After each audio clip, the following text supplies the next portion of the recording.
পররাষ্ট্র সচিব আসছে একটা টিম নিয়ে, যে বাংলাদেশকে কোনো রকম হাত পাও ধরে টরে তেল তুলা দিয়ে টিয়া, পাও ধরে যে ভাই মাফ চাই, ক্ষমা করে দাও, ভুল হয়ে গেছে। ওই যে শুভেন্দ্র অধিকারী, ওটা একটা পাগল, ওটা একটা ছাগল, ওটা আমাদের দলে নাই, এ যা বলছে এটা আমাদের রাষ্ট্রীয় কথা না। এই ময়ূক রঞ্জন দেখি দৌড় দেয়, লাভ দেয় উন্মত্তের মতো, মনে হয় যেন পাগলা কুকুরে কামড়াইছে, জলতঙ্ক রোগ হয়েছে, নতুবা মনে করেন গাঁজা হিরোইন মেয়াতুন্য খাইছে, খাইয়ে দৌড় দেয় এবং দৌড় দিয়ে বলে কি চিটাগাং নেবে, চিটাগাং নাকি ওর বাপ দাদার সম্পদ নিতে হইবে। আরে ভাই, আমরা এতদিন শুনছি এই শেখ হাসিনা বলছে যে ভারতের সাথে স্বামী স্ত্রীর সম্পর্ক, তা স্বামী স্ত্রী মানে কি? তাইলে ওনার বউ, এই বউর জন্য কি আপনি যৌতুক নেবেন? যৌতুক নিলে আপনি পাগল ছাগল তো জানেন যে শেখ হাসিনার সাথে তো আনুষ্ঠানিক বিয়ে হয় না, শেখ হাসিনা তো পালিয়ে গিয়েছে, পালিয়ে গেলে তারে আবার যৌতুক দেয় কেমনে? সেই যৌতুক কি সম্ভব? বা কোনো গিফট বা উপহার, যৌতুক কোনো কিছুই সম্ভব না। যদি পালাইয়ে না যাইতো, মোদির সাথে যদি বাংলাদেশে আনুষ্ঠানিক বিয়ে টিয়ে হইতো, তাহলে বাংলাদেশের মানুষজন চিন্তা করতো যে কিছু একটা দেওয়া যায় কিনা। তো তুমি যে পাগল, এই ময়ূক রঞ্জন কিলি বলো যায় চিটাগাং চলে যাচ্ছে, এই ফেনীতে এইখানে হবে। আরে ভাই আসো না, তোমাদের ট্যাংরি ভেঙে দেওয়া হবে, তোমাদের ভারতের অস্তিত্ব থাকবে না। তোমরা যে ফকির, ভিক্ষা করতে চাও, বাংলাদেশ থেকে অর্থ নিতে চাও, তোমাদের বাংলাদেশের লোকজন চাকরি করে, বাংলাদেশ থেকে সব, এটা কোনো সময় হবে না। ইতিমধ্যে আপনারা দেখেছেন ভারতের টেলিভিশনগুলো দেখাচ্ছে পেঁয়াজ পচে গেছে, আলু পচে গেছে। আরে বাংলাদেশের মানুষ এরা সাহসী, এরা ইমানি, বাংলাদেশের 93% মুসলমান, এদের ইমানি শক্তি আছে। তোদের পেঁয়াজ আর খাবে না, তোদের আলু আর খাবে না, তোদের পেঁয়াজ আলু পচবে, কৃষকের মাথায় হাত হবে, তোরা ওখানে কাঁদবি। অলরেডি কান্নাকাটি শুরু করে দিয়েছে, কারণ ওই পেঁয়াজ পচে যাচ্ছে, আলু পচে যাচ্ছে, তারা সরকারের বিরুদ্ধে অবস্থান নিয়েছে যে কেন তোমরা এই সমস্ত করলা। আরে ভাই, আলু ইতিমধ্যে বাংলাদেশ থেকে সিদ্ধান্ত নিচ্ছে, পেঁয়াজ সিদ্ধান্ত নিচ্ছে কোন কোন দেশ থেকে আনবে, চায়না থেকে আনবে, আপনার জার্মানি থেকে আনবে, যেখান থেকে আনবে সেই নামে, পাকিস্তান থেকে আনবে, কিন্তু ভারতের নাম নাই। এই ভারতের নাম নাই। ভারত যেমন দেখে পাকিস্তানের জাহাজ আসলেই তারা আর ঠিক থাকতে পারে না, ওখানেই তাদের মনে হয় যেন মৃত্যুবরণ হয়ে গেছে। ভারতের রাষ্ট্রদূত যখন বেগম খালেদা জিয়ার সাথে দেখা করতে আসে, তখনই মনে হয় যেন কী যেন হয়ে গেছে।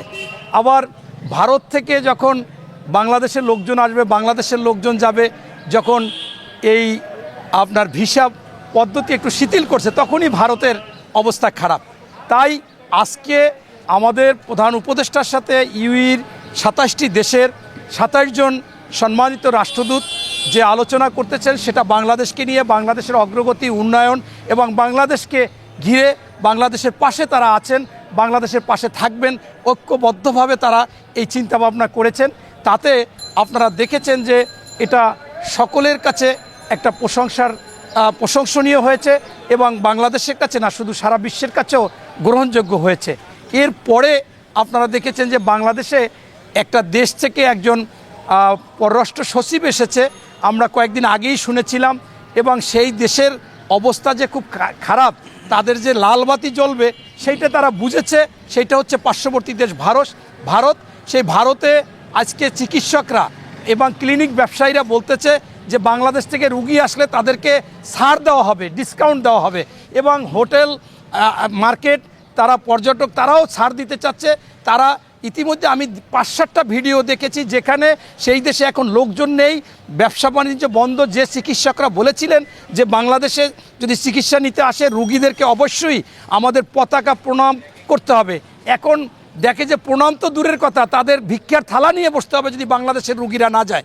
ইতিমধ্যে সেই অবস্থা হয়েছে। ওখানে দাদারা বলতেছে, দাদারা আমরা শেষ, আমাদের পরিবহন ব্যবসা শেষ, আমাদের খাবারের দোকান শেষ, আবাসিক শেষ, আমাদের এই ব্যবসা বাণিজ্য সব লাঠে উঠেছে। এই অবস্থা মানে ভারতে হয়েছে। এবং আপনারা দেখেছেন যে হিন্দু টাইমস, যে সেইটা ইন্ডিয়ান টাইমস, তারা বলেছে যে অলরেডি তাদের দোকান পাশার ব্যবসা বাণিজ্য বন্ধ, 10% লোকও যাচ্ছে না, তারা এই জন্য ক্ষমা প্রার্থী।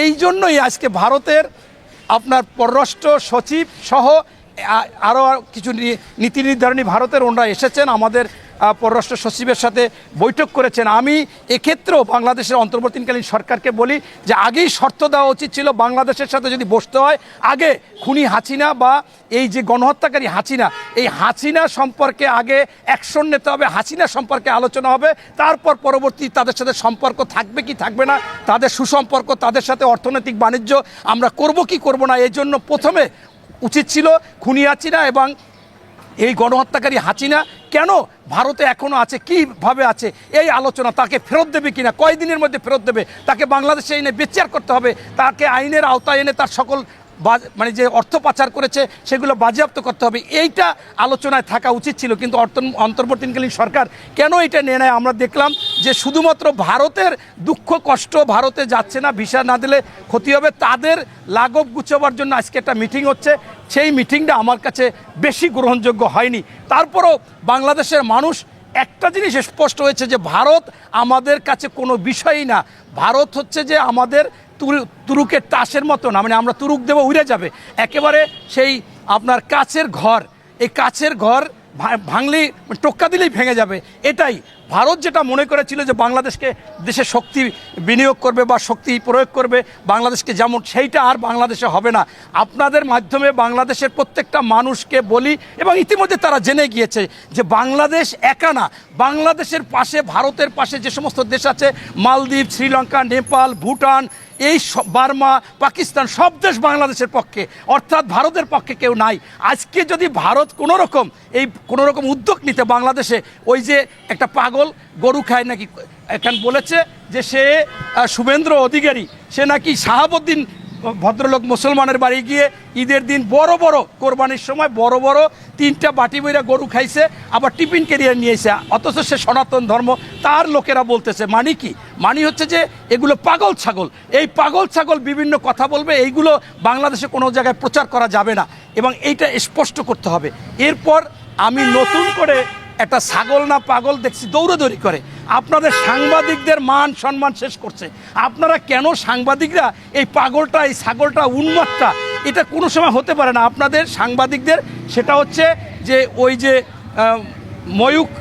ময়ূক রঞ্জন, এই ময়ূক রঞ্জন দেখি দৌড় দেয়, লাভ দেয়, উন্মত্তের মতো, মনে হয় যেন পাগলা কুকুরে কামড়াইছে, জলতঙ্ক রোগ হয়েছে, নতুবা মনে করেন গাঁজা হিরোইন মেয়াতুন্ন খাইছে, খাইয়েটে দৌড় দেয়, এবং দৌড় দিয়ে বলে কি চিটাগাং নেবে, চিটাগাং নাকি ওর বাপ দাদার সম্পদ নিতে হইবে।